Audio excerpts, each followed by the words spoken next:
Hello बच्चों, start करते हैं। वन एंड मैनी, एक और एक से ज़्यादा।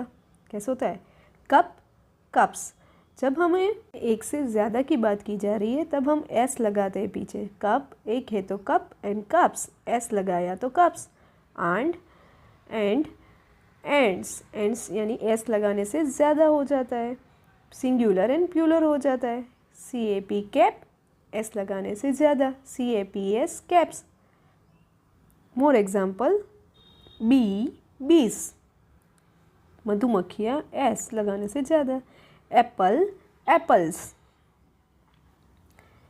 Cat, cats. Duck, ducks. Red line देख रहे हो ना आप, एस जहाँ पे लगा हुआ है वहाँ पे। Tree, trees.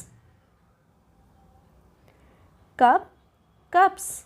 Bag, bags. Dog, dogs. Ball, ball.